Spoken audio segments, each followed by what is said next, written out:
Alright guys, I want to create just another video to show you a different module I've installed that is replacing the token action HUD, which was that upper left feature where it had like spells, items, actions, etc, etc.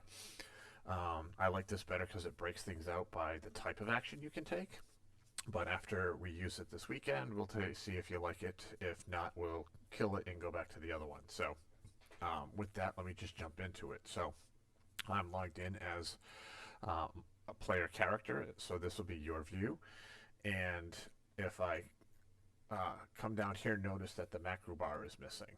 And I'll explain what's going on here in a second, but we'll show it to you. So if I click this, this is the new tool, and it basically gives you access to all of the actions that you can perform on a turn, from casting spells to using features to using items to even telling you about what the different action types are with dash or hide or ready, etc. It also breaks out, as I mentioned, things down here where it tells you what are bonus actions or reactions or what are free actions. So I'll show you what that looks like in a minute. But I'll walk through the interface real quick. So these are quick links for different items and spells. You notice that there's two halves. This becomes your action, and this becomes a bonus action. So each of these boxes is the left is your action, the right is a bonus action, and it's kind of a quick link, and I'll show you that in a second. This briefcase will open up your character sheet, so it's easy single click, or if you just double click your character, it still works. As you saw, this little arrow kind of minimizes it and raises it back up. And then this main block gives you some information about, your character. Gives you your hit points, your AC, your spell DC, all right here. So it's pretty quick and easy to say, what's your spell DC again, without having to go find it on your character sheet. It's all right here. In combat, it tracks your movement. I can't hide this, unfortunately, because we don't really use it, because we use that token or the drag ruler to show it to you right on the game canvas. But it's there. Use it if you want. And one thing you noticed is if I move my cursor off, eventually what this does is it fades. So yes, it's very large, and I'll show you how to adjust that, but you can adjust the fade so it's still there, but you can still see the screen, you can move around, but if you move your mouse over it, it brings it back into focus. So like I said, it gives you actions. So these are your main actions. I've kind of mucked this guy up a little bit, so he's got the ability to cast spells, he's got some features, and obviously you use the items. So starting with the use item, this is just basically his weapons, right? So I can see, hey, I've got a Moon Touch Rapier, I've got a Great Axe, I've got a Long Sword. So if I click on, these, it basically does the same thing. It rolls it up here, right? So you notice it rolls and does all the damage, etc. So any weapon I can select on, or any single use item out here. I can drink from the water skin. Do I want to consume it? Sure. That has no uses remaining. You can drink potions from this view. You can do all of that. The other thing here is, you notice it's got these big tooltips turned on. I'll show you how we can manage that as well, because this view might not make sense, but it tells you about the weapon, its range, etc. So that's the use item section. So you click it once, it brings it up. You click it again, it hides it. Same thing on casting a spell. So you can cast your spells. From here, you click it once, and it brings up your list of spells broken down by level. So cantrips, innates, first, thirds, etc. And it shows you your available spell slots. So you can see here he's used one of his 3 third-level spell slots. It gives you the spell, and it gives you the information about that spell. So just by hovering over it, it tells you what a fireball is, its range, its target, it's a 20-foot sphere, what the saving throw is with the DC 14. Stinking Cloud has concentration, so you can see that tells you its concentration. It even gives you, what those materials are, if it's a, material, a rotten egg, or several skunk cabbage leaves. And just like using an item, if I click, it brings up the standard, you want to consume the spell slot, which should always be yes, place them as your template, and there it is, and it rolls all the dice just like it does today. Let me get rid of that just to take it off the screen, delete, and we come back here. So again, you can see each spell, you can cast it from here, and notice he's got no first level spell slots left because he's used them all. So it's a nice way to know where you're at any point in time. And then these are just the definitions about what they are. And if you've got any features, right, like lay on hands, I can use my lay on hands from here. I can do a divine sense. I'll show you, Chris, what this does, and others, I'll switch to my view, the DM's view, and show you how that looks for your characters. But it's a nice way to just click it, use it, and it breaks it down for you.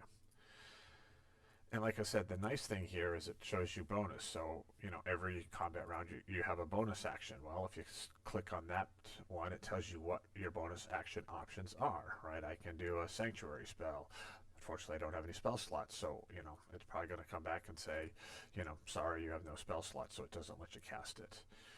Branding smite, spiritual weapon, etc. So again, a nice easy way to say, well, you've got a bonus action. Well, what were my bonus actions? Rather than scrolling through all your list, here are your bonus actions.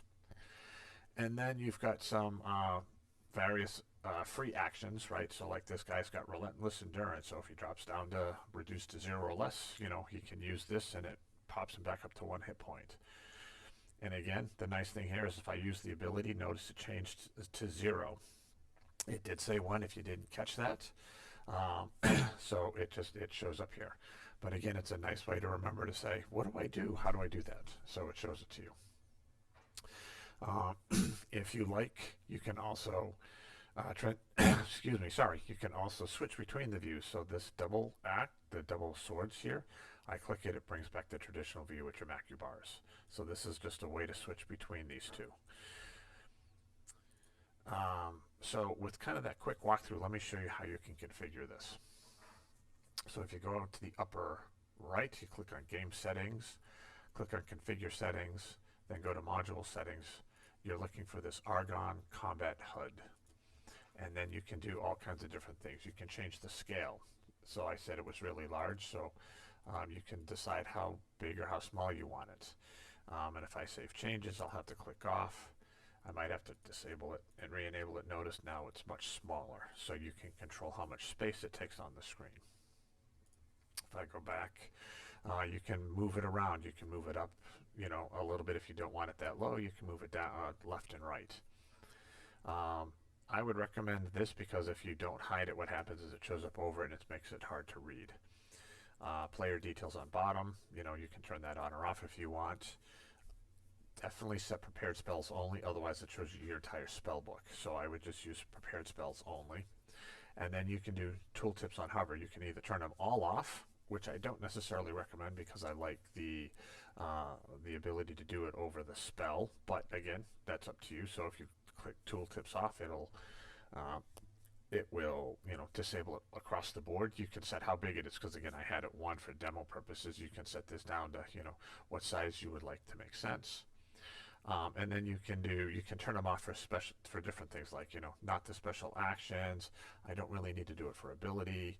I don't really need to do it for skills. Maybe I don't need to do it for tools, but I'll leave it on for now. And then the fade out delay. So when you move your mouse off of it, you notice how it fades in and out. So right now it's 4 seconds. So when I move my mouse off of it, 4 seconds later, it's going to reduce to fade. And then you can set the opacity. Maybe it's maybe you don't want to see it at all. Set it to 0. Maybe you want it a little bit brighter. So you can change that. And then you just save the chat settings. Let's disable it and bring it back. So now here it is. So now notice that none of those tooltips show up for those special actions because I don't really need it. But they're still going to show up when I look at my weapons or my spells, which is where they're the most handiest. The one thing I didn't show you, which I meant to, is this above your token. It says Save Skills and Tools. So if you open this, it opens this panel. And in this panel, it gives you your ability. So, hey, give me a strength save. You just click over here. You see strength. Come to the column. Notice it's got checks and saves. So strength, I just click on the save column. And if I get back to here, notice it rolled a saving throw. If I want a strength check, I can use the +3 under the check column, and it's now a check versus a save. So this one, you just pick the column and the attribute. So dex save, a con save, saving throw versus a check, etc. And then the same thing here. Hey, give me an insight check. You can just click insight, and it automatically rolls and sets it there. So that's an easy way to do that. So, and then you just click the little down arrow and it goes away. And one of the things to be aware of when we start combat, this will automatically pop up, but again, you can use this little double sword over here on the left to hide it if you want to. Let me quickly shift to my view, just because I can do it from all the different characters to show you a few other things. So I'll pick UV gone. I'll enable the view. And notice here, it also shows you what reactions you have, right? So you can cast a spell as a reaction, like your shield spell that you always forget to use. Well, now having this up, it tells you, hey, you've got these reactions. I can cast a shield spell, and you've got 3 slots. So yes, you can cast it. You've also got the arcane deflection. So again, you can just click it from here and use it, and there it is. You can cast the spell from here. Here, cast the spell, use the slot. Bang, I've got my +5 AC for this round. So it's a nice way to show you, you know, what reactions, bonus actions. You don't have any bonus actions right now, but, you know, it shows you what other features like your arcane recovery, which you can get spell slots back. And the same thing for like you, Chris, is for Deacon. I think it's the use this, which is your superiority die. So from here, rather than saying, okay, which one am I using, go find a D8 to roll it, you can just use feature, click on superiority die, use it, it rolls the D8 automatically, and notice it counts down. So now you're down to 2. I'll give you a long rest and put this back up to your 5, but this is a nice way for you to use that. Or your action surge. Hey, I'm going to use action surge right now. Notice it's now down to 0. So again, just a little bit of a nicer interface to kind of help you manage what's in action, what's your bonus action, what's your main action. There's one other thing to show you, and then we'll leave it for the day. So you've got these 3 kind of boxes up top here. What you can do is if I open my character sheet, I can drag specific items, like maybe I want my great axe to be a quick link. I can drag it here, and now it adds it. So without having to then go to use an item, go find it in this list, I would just click it, and then I can just use it right from here. So it's just a way, it's kind of making a quick link. If I wanted to add my longbow, I could add the longbow here, right? So by clicking it, it just changes it, make it a little bit easier to find. This side is if I have a bonus action. So if I had something that was a bonus action, like my spell book, like my Thunderous Smite, I could add my Thunderous Smite to this half, and then when I click it, it makes it available here rather than having to cast a spell, right? So it adds it as just kind of a separate quick link. So again, something nice, something to play with, to give you some of those quick actions. So I hope you found this helpful, and I will see you guys on Sunday.